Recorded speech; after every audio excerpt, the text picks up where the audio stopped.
G'day guys, it's Tim Guest here. Hope everyone's been having a great week so far.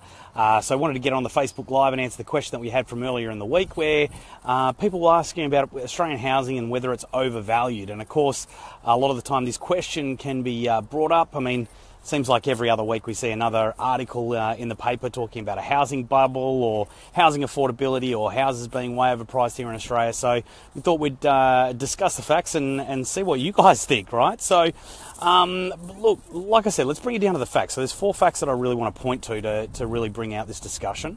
The first one is this, and this is one that is commonly used in the articles, and that is that household debt is at record levels, which is accurate. It's entirely accurate. The other fact that we all see these journos and reporters put out is also about how house price growth has not kept up with wage growth. Once again, accurate and a very important point to make as well.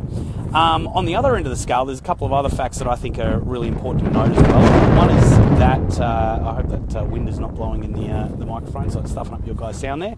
But the other fact that I wanted to bring up is that while that the housing equity is the highest that it's been now for over 20 years. Okay, so we're talking about the value of people's assets as compared to the debt that we're going on. Thanks a lot for the like, whoever that was. Unfortunately, I can't see your name, but or maybe if I press this button, I can see who it is.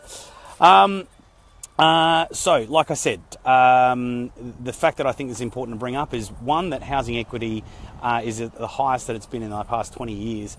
And the other fact that came up at the end of 2016, the average mortgage holder in Australia was 2.5 years ahead on their payments. So these are the 4 facts that I really want to discuss. So firstly, if we're talking about household debt being at record levels, very, very good point to make. The thing that they never ever say though is while the household debt is at record levels, household asset values are also at record levels as well. And of course, debt, while it's very important, it's all relative as compared to the value of the assets that you're holding. So we've got to keep that in mind when people like to write these articles. The other thing that they like to bring up is about how wage growth has not kept pace with house price growth. Once again, that's accurate, but we've got to break this down and really look at it accurately if we're going to utilise those kind of statistics. The simple fact of the matter is that wage growth has never ever been linked to house prices.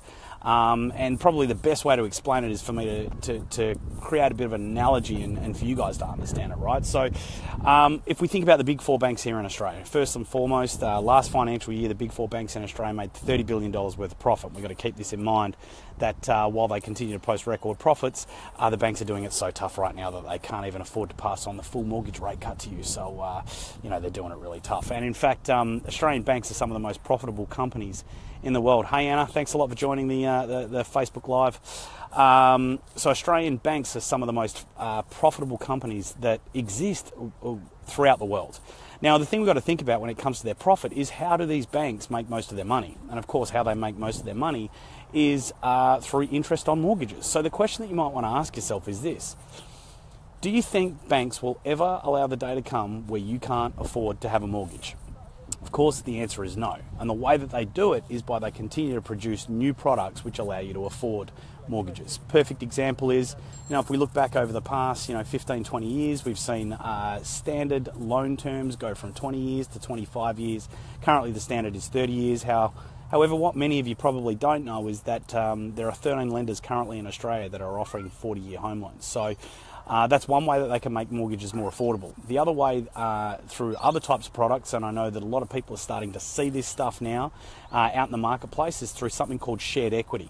So this is where you don't buy a whole house. And of course, if you're not buying a whole house, you're not paying a mortgage on a whole house. So you might only buy maybe 70% of a house, repay the mortgage on 70% of the house, and the lender or the bank will forever and always own the other 30%.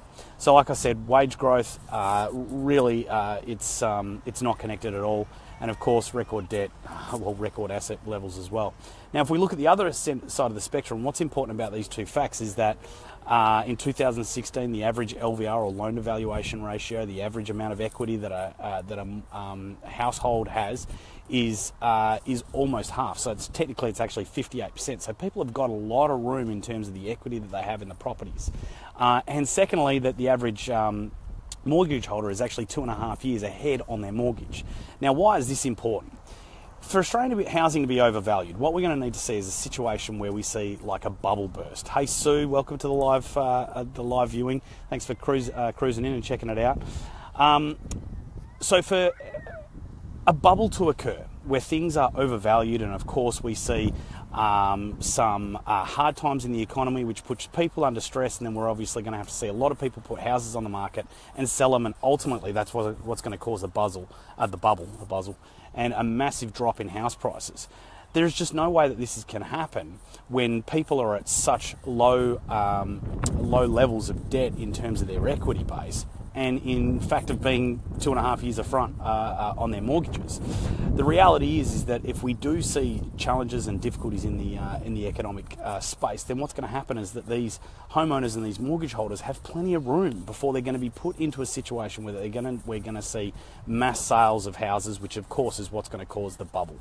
Okay, so the fundamentals just don't exist for a bubble in Australian housing. Okay, the thing that you've always got to watch is that plain and simply, while journalists and media outlets and newspapers are trying to get your attention, the simple fact of the matter is that bad news sells.